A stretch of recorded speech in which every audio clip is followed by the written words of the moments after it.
Hal Fox is our next speaker. I met Hal first back in 98 or 99. He got active with the International Association for New Science at that time, and that was based in Fort Collins, right in my backyard. So I used to go down and work at those conferences occasionally. And I really don't know a whole lot about Hal. He didn't give me a whole lot to go on this time, but that's okay. He is more concerned with what he's doing now than what he's done in the past.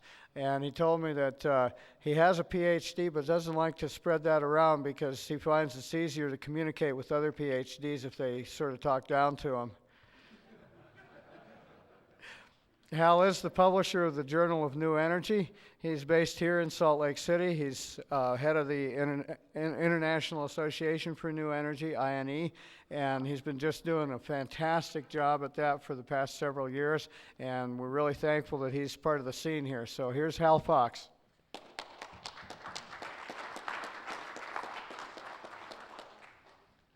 For my 80th birthday, I stacked up some of the who's who's I had on the piano, and they had an open house. And then I read this to the people that came in to help me celebrate my 80th birthday. At 80 years old, he's no longer bold, and he often requires more rest. He will soon discover, too late to recover, he's gone from who's who to who's left. We hail his endeavor. He once was quite clever, now can't tell the warp from the weft. Life's trial as attorney, a struggle, a journey, now gone from who's who to who's left. He's not like he was once, and he's still not a dunce, but no longer can pass the test. Although he keeps trying, his brain cells are frying. He's gone from who's who to who's left.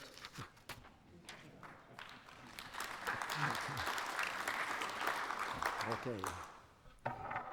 For those of you who haven't seen a flying saucer, here's one that appeared over Oak Ridge, the NASA facility, on September 29th, 1979, I believe. And they were just cruising along over the Oak Ridge facility. Well, anyway, that's what a flying saucer looks like when you get up pretty close. They took several rolls of films about it from it. Okay. Here's a flying saucer that was made in Germany, and it flew once or twice without crashing. And under Hitler's regime, we're glad he didn't get too much far ahead with that. They might have been chasing our jets out of the sky. Okay, that's what Einstein said. Great spirits have always encountered violent opposition from mediocre minds. Next slide. Next slide. Okay, this is our corporate offices are here in Salt Lake City, are in the north of us in Salt Lake City, and every other you want to come in, if you're going to be in town tomorrow, drop by and we'll show you some of these charge clusters in action. Next slide. The objective of EEMF is, or my personal objective as well, is to help change the way the world produces and distributes energy. Here's our forecast about what new energy will do in the next few years. Currently, the market for energy is about $5 billion. What is it? $5 billion a year. Anyway, this will be the growth. This will be the growth rate for. Give us a little bit of attitude right now. Okay, there we go. Then in millions of dollars. Well, that's our idea of what the growth rate will be of new energy devices as they're developed. Next slide. Next.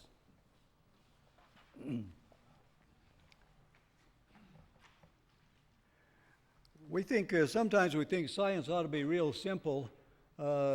Protons, electrons, they're quite simple little guys, or have been all my life. Here's a recent concept of what some 900 photons that go to make up an electron. Next slide.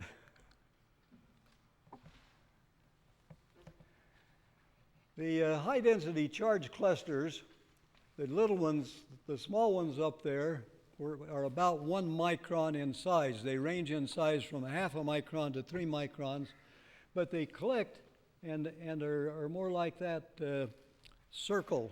They collect and they travel like the direction like a smoke ring does. perpendicular to the plane of the electrons. The velocity of normally in a vacuum or near vacuum is about 1/10 the speed of light. The mass to charge ratio is the same as that of electron. Next slide. Here is a case where a charge cluster has been placed in a hydrogen atmosphere, and therefore has driven the electrons away from the hydrogen atom, leaving the proton. So here's a whole bunch of protons around the charge clusters.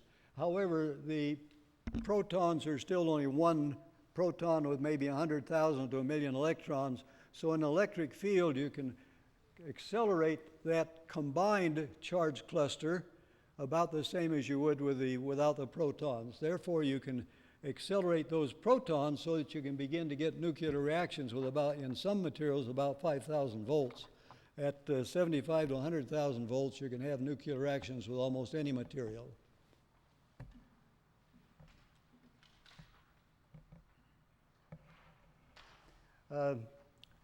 This shows some of the work we're doing with these charge clusters. The charge clusters, you can produce them in near vacuum, you can produce them in atmosphere, you can produce them in liquids. In liquids, they're produced by using zirconium electrodes, and the zirconium electrode has a very high resistance. Therefore, the voltage drop through this cell is nearly all across that thin oxide layer of the zirconium, and it emits charge clusters, and the charge clusters are quenched very quickly in the water. However, with a radioactive material such as thorium, in a 30-minute period, we've shown that we can reduce the radioactivity by about 60 to 80% in a radioactive material. So that's the basis of the grant that we're getting from for a $40 million 2-year grant to make a full-scale demonstration device, a truck-trailer combination that can go to where they have radioactive liquids, and there's 174 sites the United States has for radioactive liquids. So our proposal is to on-site stabilization of these high-level radioactive wastes.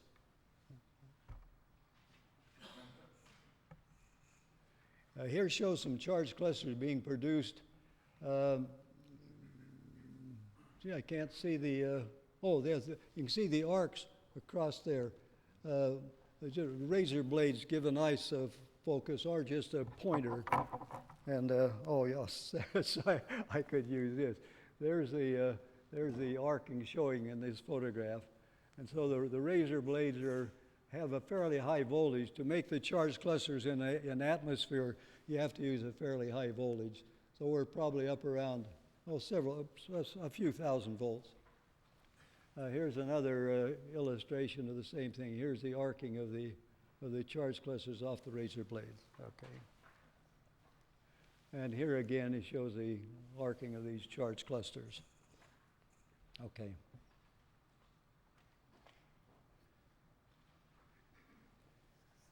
This is the abstract of the paper that I'm giving.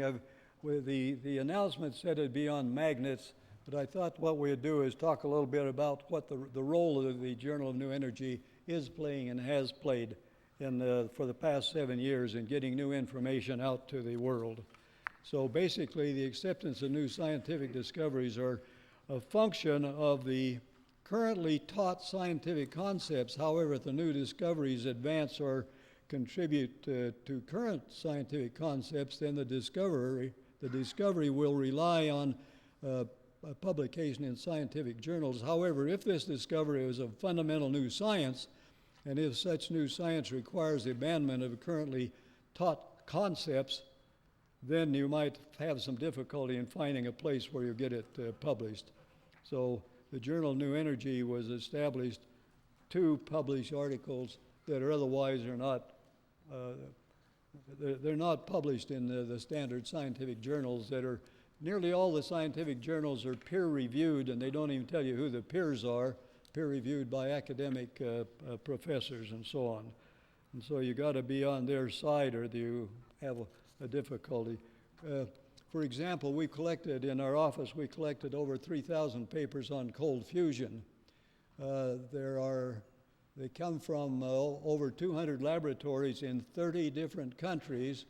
Now, cold fusion works in every in all of these countries, but not in the United States, thanks, thanks to the Department of Energy. Okay. All right, just a quick introduction here. Some of the scientific developments that have occurred during the past century, like Einstein's theory of relativity, Henry Moray's transistor, the discovery of light emission, coherent light emission, digital optics, by the way, Einstein's most important work that he got the Nobel Prize for was not for relativity, but it was for explaining the thermionic emission of electrons from a heated filament. Moray in the 20s demonstrated his transistor in the late 20s. I did have a copy of his patent application, and written on it was, this obviously will not work as it has no heater. It has no no emission of electrons, so obviously it wouldn't work, so his patent was denied. These two discoveries, the Moray's discovery and the theory of relativity, had really quite a dramatically different acceptance. The transistor wasn't accepted, but the special relativity was accepted, particularly after they made some measurements of the bending, supposedly the bending of light near the sun during an eclipse. And this was in line, although it wasn't the same as the theory of relativity would predict. It was in line with about half as much. Anyway, they all of a sudden then the theory of relativity became quite widespread and accepted. So that's, let's see. One of the first devices that have been patented in the United States that tap space energy is Ken Shoulders. He called them electron validum for strong electrons, but we call them high-density charge clusters. By the way, there is we call about 0-point energy, or the ether, and the name comes from the concept that if you went out into space where there was no matter, so you couldn't translate or transfer them, get energy from the matter, there was no radiation, so you couldn't get energy from radiation, and the temperature was absolute zero, so you could not get any energy from temperature gradient. And so that's how it got dubbed as 0-point energy. There is the concept of the Big Bang is a bit ridiculous. The universe has been around trillions of years, and the various suns that form and blow up and disintegrate, so on, put out their radiation and their energy for thousands and millions of years. Over this time, the ether, or 0-point energy, has become enormous. If you could take all of the energy in just this volume and convert it to thermal energy, you could boil the Atlantic Ocean. Also, it's my concept there will be an increasing number, well, I think most of us we agree with this, there will be an increasing number of patents that will be issued to tap this vast energy of space. Next. Okay, in the cold fusion, it's been a highly accepted concept in physics is a nuclear reaction can take place only under conditions of high energy. Therefore, the announcement at the University of Utah by the discovery of Fleischmann, Pons, and Hawkins of cold fusion was met with great skepticism. It's taken about 15 years now, and I think we're into the 10th or 11th cold fusion conference to get some degree of acceptance of cold fusion. Recently, the United States government decided to look at it again because of a Naval Research Laboratory report of their many experiments where they had excess heat being produced with cold fusion. Okay, next. I just want to address some of the concepts that were brought up by our previous speaker. There are a lot of scientific concepts that that have been questioned. For example, no communication can be faster than the speed of light. Well, we know that not to be true. In fact, interesting enough, I was a missile system engineer, and any missile system engineer knows that if you're going to send a missile toward the moon, you don't send it to where it appears to be, you send it to where it actually is and ignore the travel the speed of light. In other words, the effect of gravitation is almost instantaneous, much faster than the speed of light. Therefore, we can expect maybe, as our previous speaker said, there can be communications by vibrating gravity in some fashion. Okay, another concept. The photon has no mass. Well, Peter N. Naslakowski and Benson showed that a photon has mass and it can interact with an ion, which is very interesting. The concept that there is no Big Bang we mentioned, it's a ridiculous concept, and why they keep on proclaiming that it's supposed to be part of real science is quite difficult to understand. Another concept is that all nuclear reactions require high energy. We're shown by cold fusion it does not. An excellent investigation by Komaki had shown that even some organic cells can cause transmutation, which is very, very interesting. An organic material can have transmutation. Number 5, space is empty. Well, space is not empty. Space is full of energy, as we've mentioned. Number 6, there are only 5 forces. The 5 forces by physics are gravity, electricity, magnetism, the weak force, and the strong force. Now, the first 3 are scientific facts. The last 2 are used to explain some of the nuclear observations, and it's suggested that the weak and the strong force can perhaps be explained by the dynamics of nuclear particles. In a recent book by Ginsburg, he shows that a new concept of the nature of the electron as a charge distributed in a toroidal form explains the so-called strong force. Okay, next slide. Number 7 here, protons cannot be produced by chemical explosions. Well, Paul Rowe showed that he was doing some work with the Navy in underwater explosions, and he noticed that whenever they used an explosion, there was excess hydrogen produced that couldn't be accounted for. Well, they poo-pooed the idea. He went in his own basement over a period of several years. He finally got materials that had absolutely no hydrogen in them, but could be exploded, and he was getting hydrogen. So an explosion in space can actually produce hydrogen. Very, very fascinating. Number 8 is that a spinning magnet cannot produce a lasting physical effect. Well, this is, in other words, if you're spinning a magnet, there will be some observations you can make. Dr. Harold Aspen found that a magnetic rotor of an experimental motor he was investigating, it took a certain amount of energy to speed it up to its rated rotational 3,000 RPM. Then he found that if he stopped the armature, this rotating armature, and sped it up immediately after he stopped it, it took as little as about a tenth of the energy to speed it back up to 3,000 RPM. Very fascinating discovery. Okay, number 9, electron and proton cannot create a neutron without a huge energies being involved. Well, that also is not true.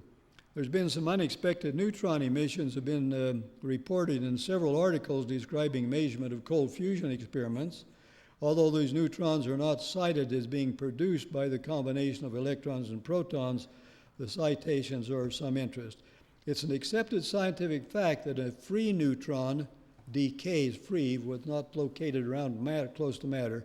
A free neutron decays into a proton and electron. And recently it has been discovered that when high-density electron charge clusters are produced in a hydrogen atmosphere, there are some neutrons produced as well. Number 10 is all nuclear reactions must emit one or more of alpha, beta, or gamma particles of radiation. If the high-density charge clusters are created in a low-pressure hydrogen atmosphere, a combined charge cluster is produced, as we mentioned before, by the added protons from the ionized hydrogen gas. If the combined cluster is allowed to strike a target material as instrumented with alpha, beta, and gamma detectors, no emissions are observed.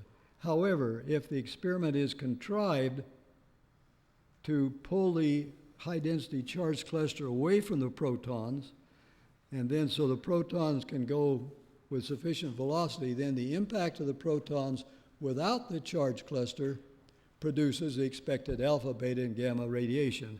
That's a very interesting finding, and was reported by I can't even pronounce his name, Uretskov.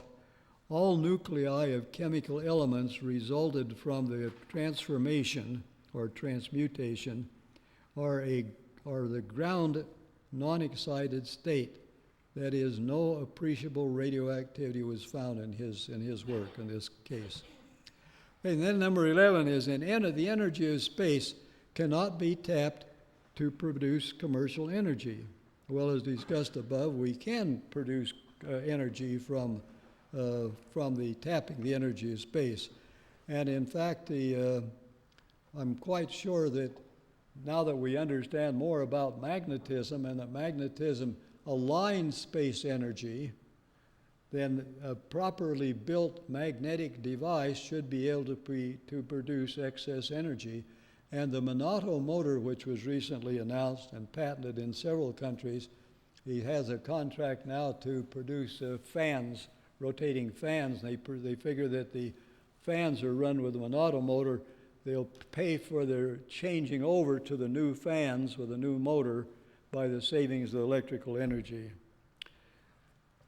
Inertia is not understood. Well, this was mentioned by one of our other speakers. Puthoff and friends have shown that inertia is, well, as you know, by the way, if you want to feel inertia, correction. If you want to feel space energy, which we don't feel because the space energy inside of us is the same as the space energy outside, so there's no energy gradient to feel. So just get in your car, put on your seat belt, rev up to 50 miles per hour and slam on the brakes. And what you do, of course, is lunge forward in your seat. You've picked up space energy. Now you have to give it up when you decelerate. So all mass, when it accelerates, picks up space energy. When it decelerates, it gives it up. So this is the effect of inertia, and we've cited here the reference. By the way, there are copies of my paper out there when you go out. They're sitting there by the Journal of New Energy. Help yourself. Okay, what has been the role for new energy?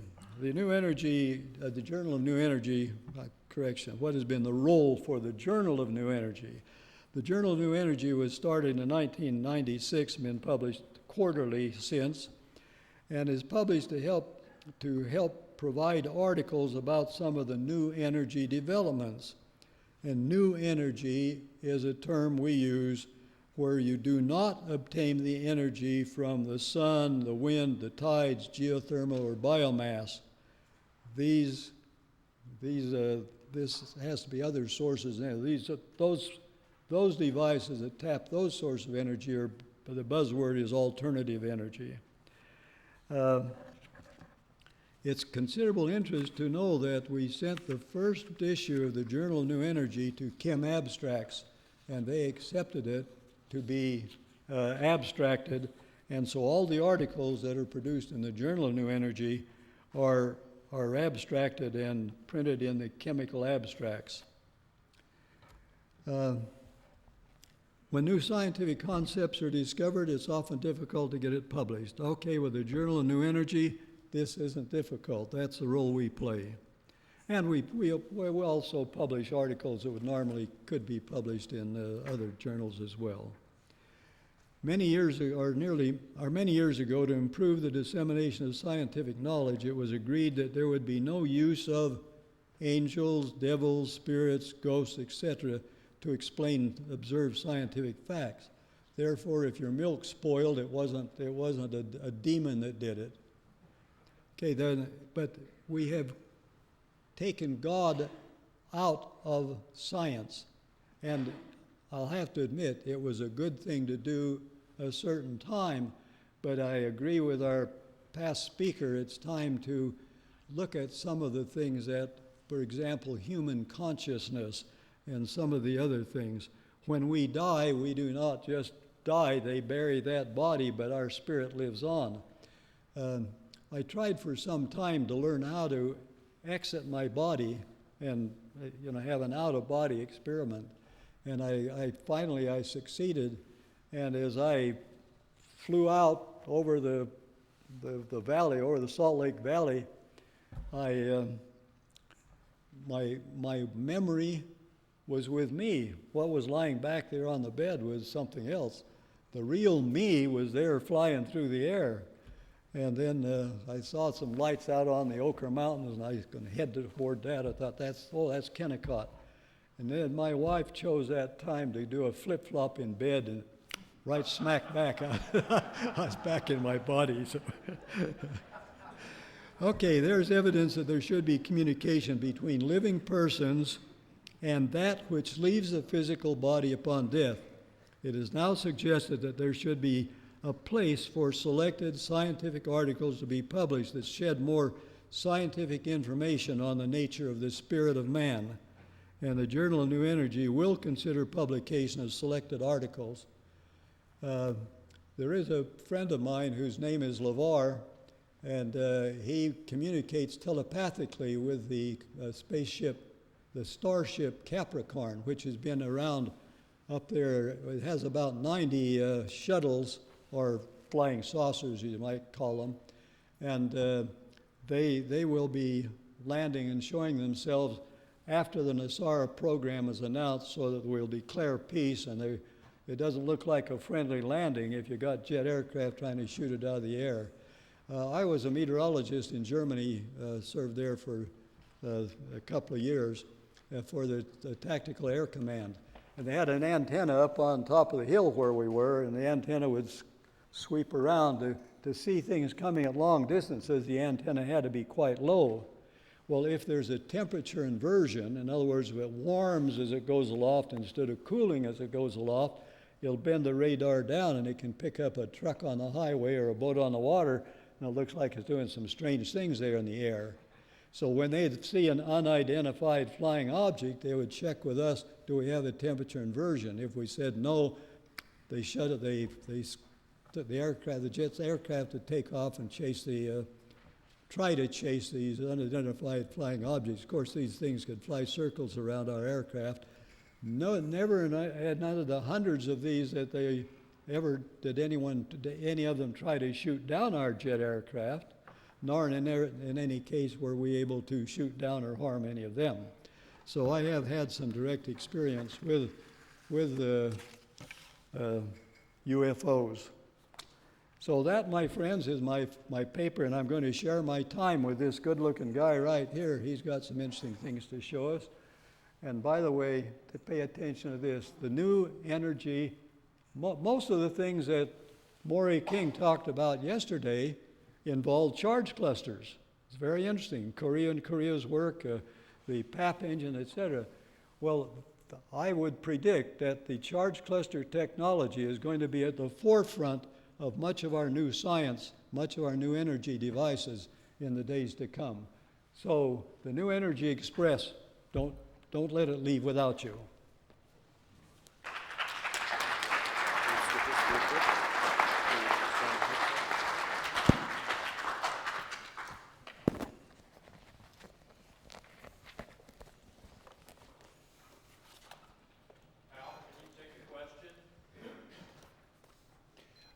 Yes, Hal can take a question.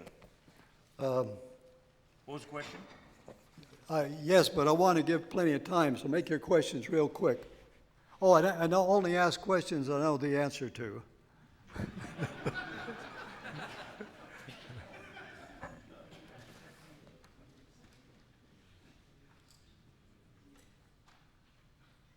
When you referenced the Monado motor, I've seen conflicting reports on whether that's an over-unity device or not. Can you comment on what your opinion is? And what you The motor that Dr. Grano was working with?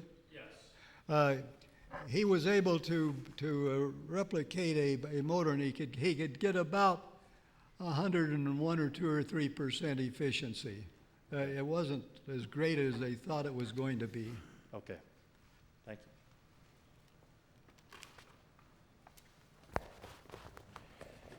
Ted, can I work this from the console? Yeah, I was going to give the rest from the console. Okay, part of INE's mission is, okay. Paul Pantone will be on in just a few minutes. I'm just going to finish up a little bit. Okay. Okay.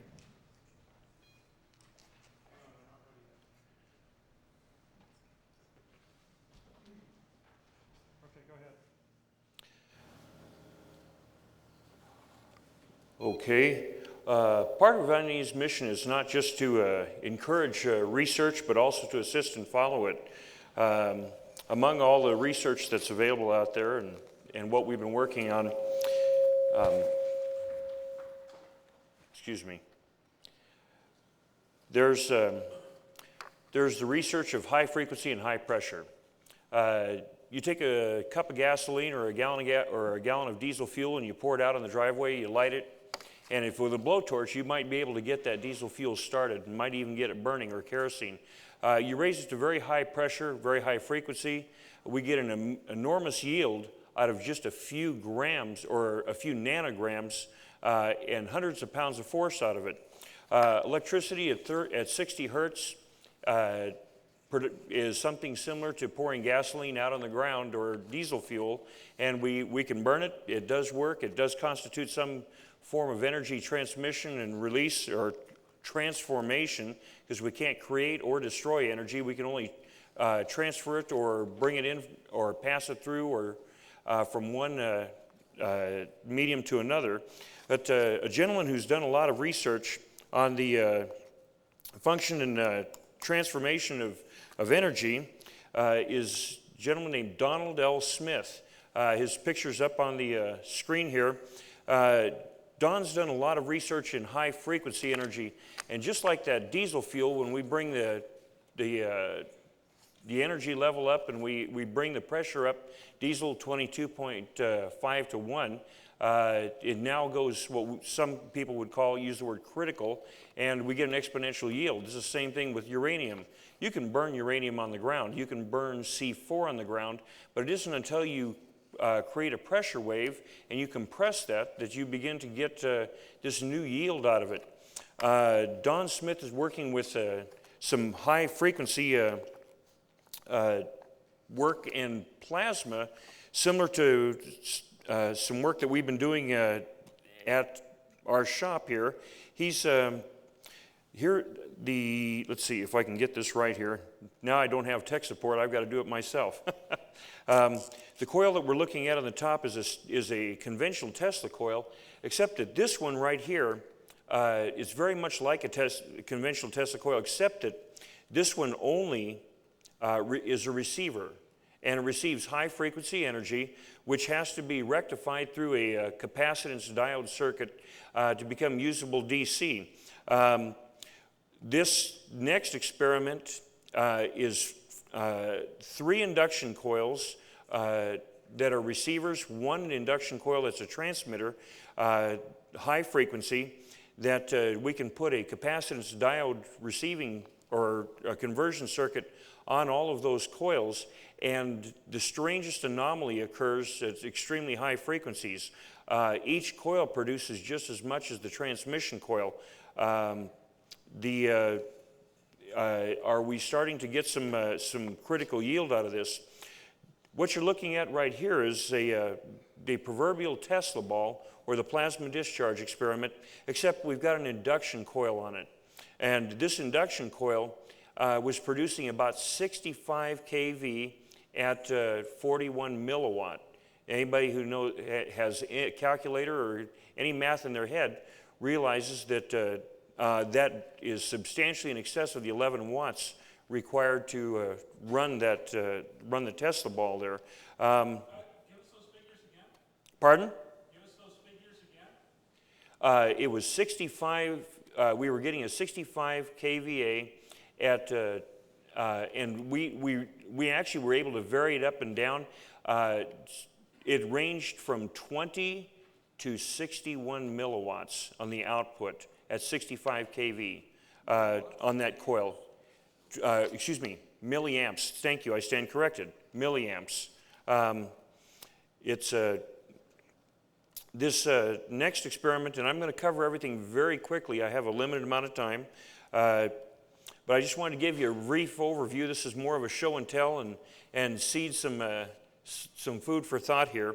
This next experiment here, what you do is, as you're looking at it, you'll see that it may be a little hard to detect, but right here is an inverter that takes 12 volts and turns it into 120. We turn it into a neon oscillator, similar to the one that you find in your grocery stores and your restaurants.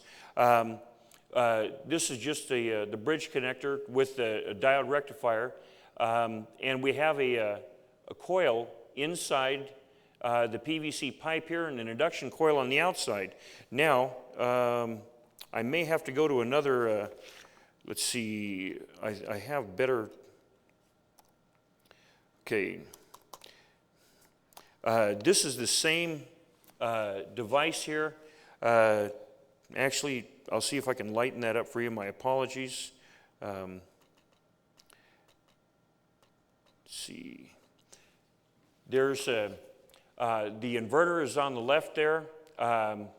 The neon power supply. We have the terminal block. We have a coil inside. We have an induction coil outside.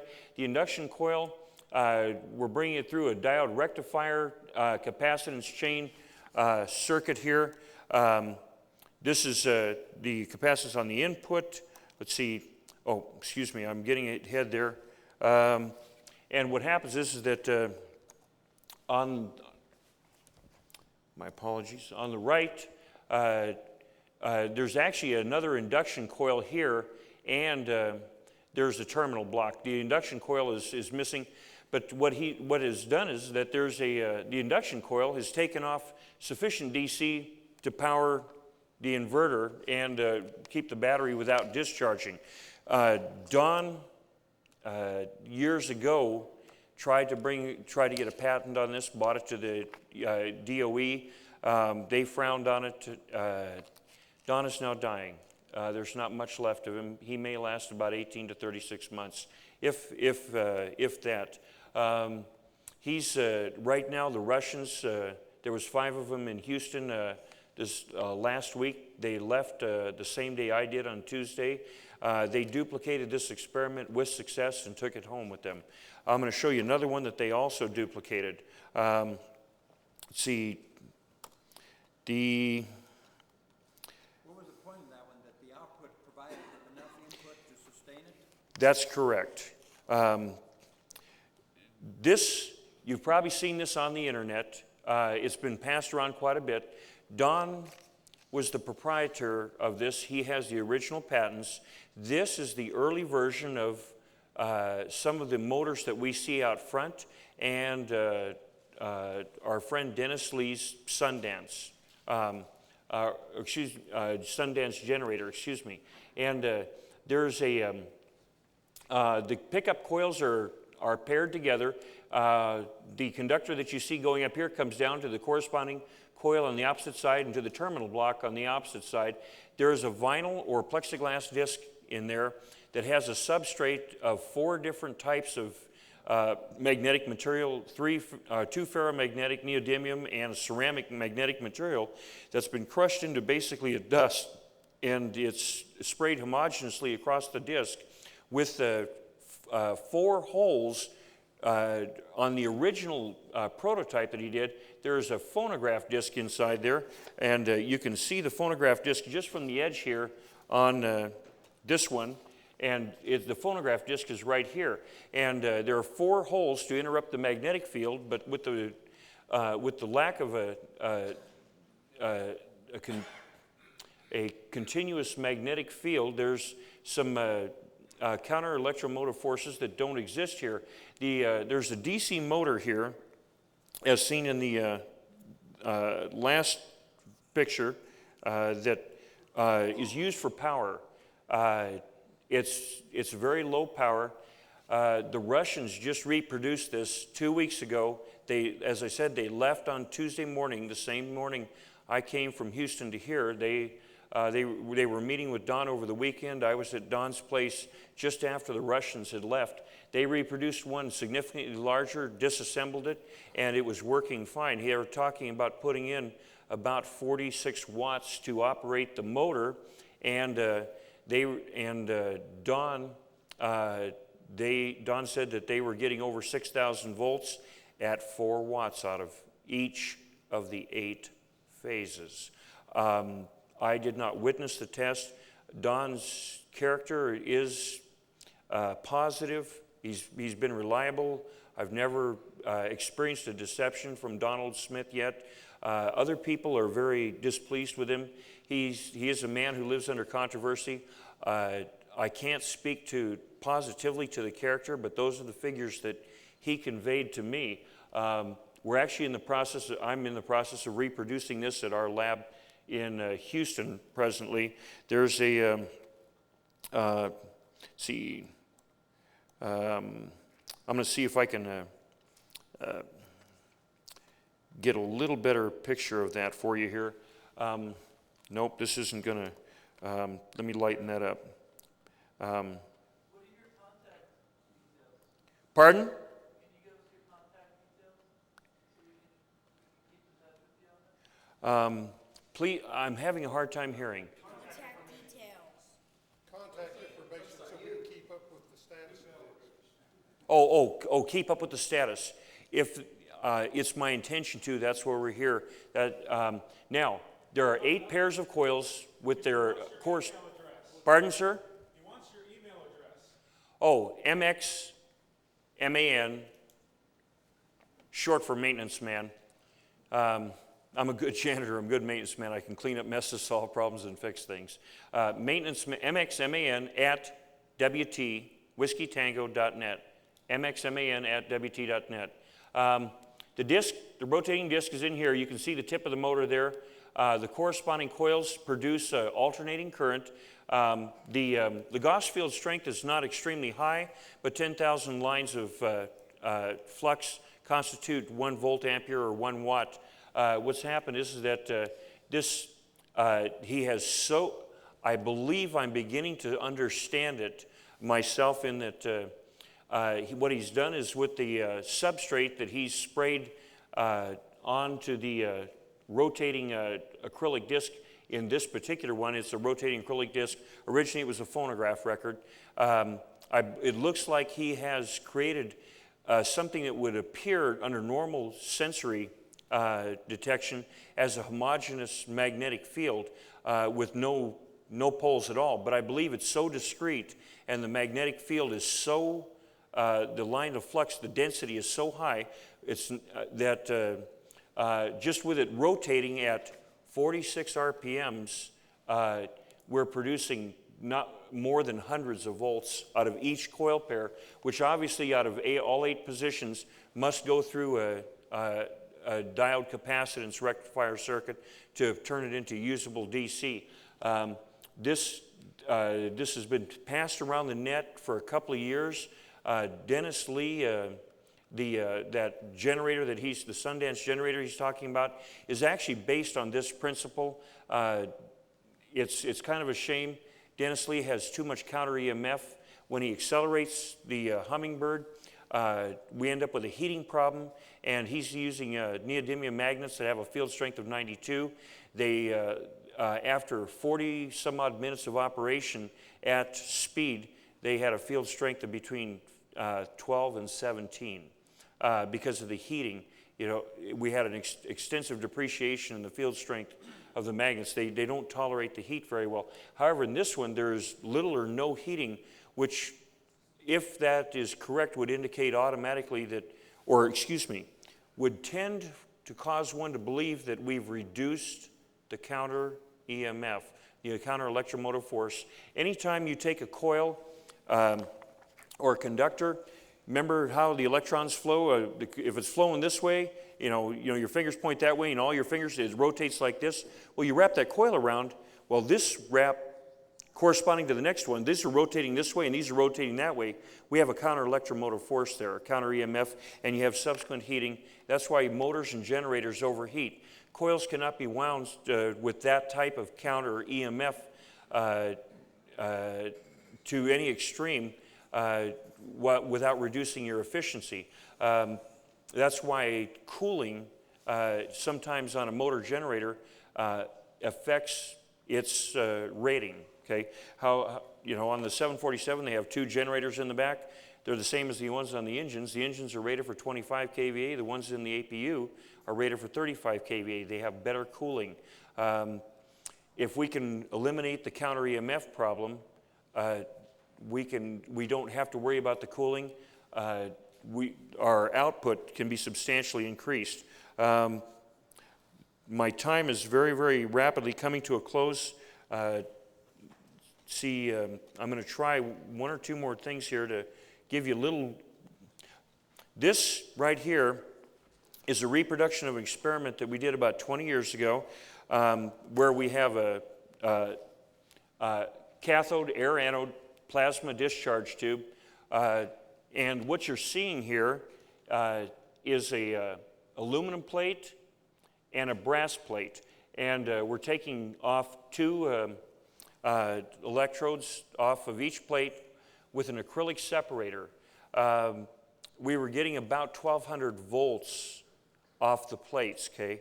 AC. Very, very high frequency AC. Requires rectification. Tesla just had something magic about high frequency AC. I wish I could say that I fully understood it myself. I'm beginning to realize that much like driving the mass critical on a pellet of uranium-235 or a few nanograms of diesel fuel, or C4, by raising that energy level, we create a significantly greater yield out of it. The yield becomes exponential compared to its basic yield. You can burn, guys in this military used to slice off C4 and burn it and cook their meal over it. But you drive it critical and, everybody's familiar with the yield. Same with diesel. If you can get it started, with a blowtorch, you get some heat, a few kilocalories back out of it, you can drive it critical. The yield is exponential. Here, we're dealing with high frequency electricity, not necessarily, we were actually this is 2 atmospheres of xenon gas, and we had just a plasma discharge. There was only 11 watts sustaining the plasma discharge. There was about 1,200 volt output. The current on that was less than 10 milliamps, but it was there. But 1,200 volts at 10 milliamps it's some interesting experience. You might say, well, we've lit a campfire and we've put steam coils over it, and you can only take so much heat off that campfire. If the campfire is being fired with diesel fuel and you manage to get it hot enough and it lights, you might be right. But if we drive that diesel critical, there might be a new set of figures for it. This plasma discharge tube, there's an experiment. Let me see if I have one more photo here. Let's see. There's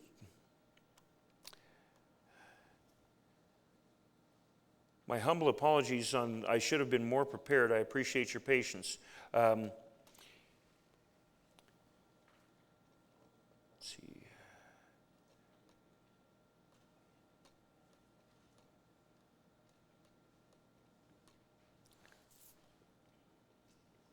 This was an induction coil very quickly that we lowered one of the Tesla plasma balls into. The output on my probe exceeded my probe, and I took my very, very nice fluke.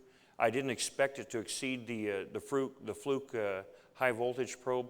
I was committed an act of unskillful judgment, but just lowering the Tesla ball into it that was pulling 11 watts, this is what I smoked the equipment just on that particular coil there. That was kind of a shame. There's one last photo that if I can find this that I would like to show you. I'm unable to find it. This is Don Smith's own artwork. This is the rotating disc, the acrylic disc with the ferromagnetic material on it, and it's not completely ferromagnetic. You know, there's ceramic. Okay, well, these are the induction coils. They're paired. We bring them down to the rectifier capacitor circuit so we get usable DC out with nominal DC input to run the motor. If anyone would like for me to correspond with them and keep them up on what's happening with this, I don't know where this is going. This is exciting. There's been some fairly strong claims made. The gentleman has known good character. He's very positive, and we've had, based on some of my own experiments with the plasma about 20 years ago here, some of what we're looking at I think has some exciting opportunity. Gentlemen, thank you.